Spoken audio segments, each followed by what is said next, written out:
Pro Group Management. Workers' comp that works for you.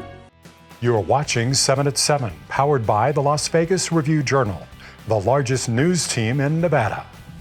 A former high school coach accused of sexually abusing minors is arrested again. We have all those details coming up. Thank you so much for tuning in to 7 at 7 this evening. I'm Cynthia Puga. Let's get into your top stories. A former Palo Verde coach previously accused of sexually abusing children is arrested again. The new charges allege that 73-year-old Michael Luke Atwell sexually abused additional minor victims. Atwell was in court on Friday. Afterward, defense attorney Jess Marchese said Atwell was recorded making a confession, making the case more difficult, adding, quote, "This is the worst sex case I've ever had that didn't have allegation of violence." Atwell was indicted in December on sexual assault and other charges, and his attorney says he was on house arrest before the new case. Atwell is set to be back in court on Tuesday. 2 of the 3 Walmart employees stabbed at one of the super centers last month told police they thought they'd die at work, according to an arrest report. Police say 43-year-old Ricky Tasley was arrested for allegedly stabbing 3 loss prevention employees after they accused him of shoplifting. One of the victims had cuts to the chin and neck area, another had a cut extending from his ear to his lip, and the third victim had a stab wound to her abdomen. And she told police she thought about dying in the Walmart before being able to say goodbye to her mother. All 3 were treated at University Medical Center. Tasley faces charges of battery and mayhem with a deadly weapon. He's due back in court April 14th. This weekend, Nellis Air Force Base is taking flight for its annual Aviation Nation air show, and we got a sneak peek of what's happening this weekend. The show gives the community a chance to see what military aircraft can do. There's going to be probably about 12 to 14 fighter jets, including the helicopter with jumpers. The Thunderbirds and other airmen will take flight showing off their skills with synchronized aerial routines. Las Vegas, we are excited to be here for you and bring you the Thunder. Gates open up at 10 a.m. on Saturday and Sunday. Come out to see Aviation Nation. Let's get into your weather, sponsored by Star Nursery, your garden's partner for every bloomin' thing. A breezy evening ahead with temperatures dropping into the mid-50s by midnight with an overnight low of 53 degrees. And a busy weekend ahead with Aviation Nation, and the weather should be near perfect to get out of the house. Saturday we'll see mostly sunny skies with a high of 74 degrees and some breezes around before dropping to 52 degrees overnight. Sunday looks great with sun and a high near 80 degrees. We'll be warming up to 84 degrees on Monday with some clouds around. Overnight lows will remain in the mid to upper 50s. In your business news, brought to you by GBank, your best banking experience ever. A new report shows home prices jumped in the Las Vegas Valley in February, while dropping in other parts of the country.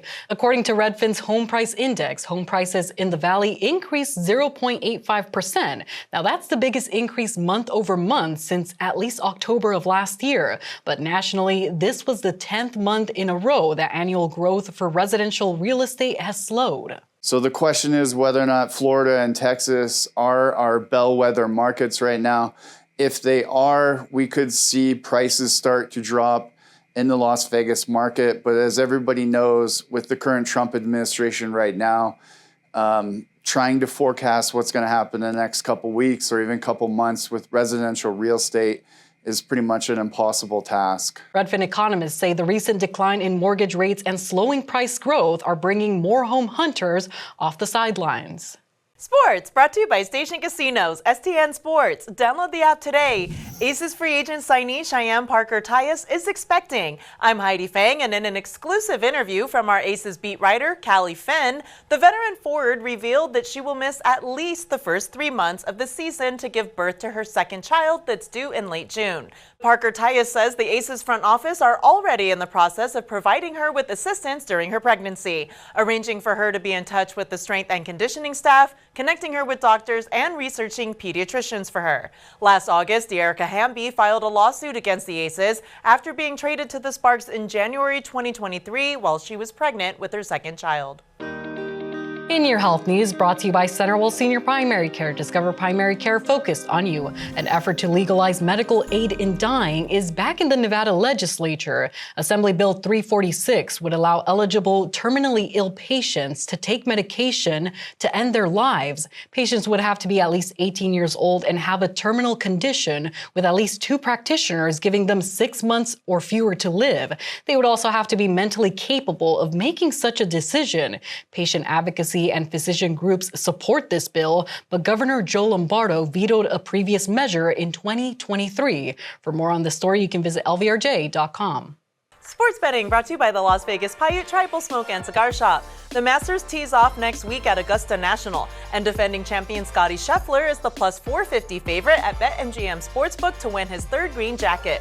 Rory McIlroy is the plus 650 second choice to win his first Masters. Colin Morikawa is the 14-1 third pick, followed by John Rahm and Ludwig Aberg at 16-1 and Bryson DeChambeau at 18-1. Xander Schauffele is 20-1 and Justin Thomas is 22-1. In your lifestyle news, the Henderson Symphony Orchestra welcomed nearly 2,500 students to its annual Concert for Kids at Lee's Family Forum. The event included 4th and 5th graders from 19 schools who were given a chance to try out musical instruments, conduct the orchestra, and even interact with the musicians and music director. The kids were treated to a performance of Lemony Snicket's The Composer is Dead, a mystery about the murder of a composer in which every instrument is a suspect.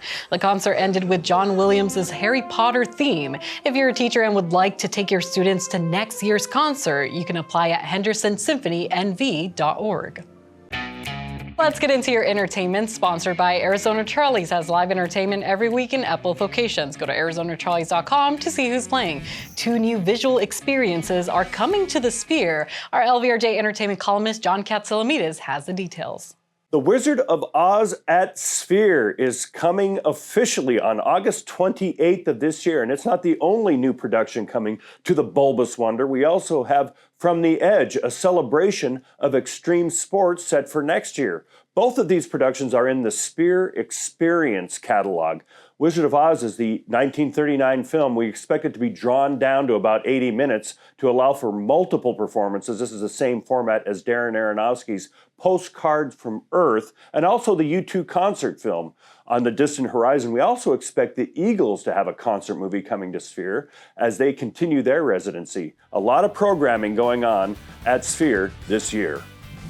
That's it for your PM News update. You can watch 7 at 7 weekdays on any of your favorite streaming platforms like Apple TV, Roku, Fire TV, and podcasts. We hope you have a wonderful rest of your Friday. Review Journal Studio, sponsored by Knock the Injury Law.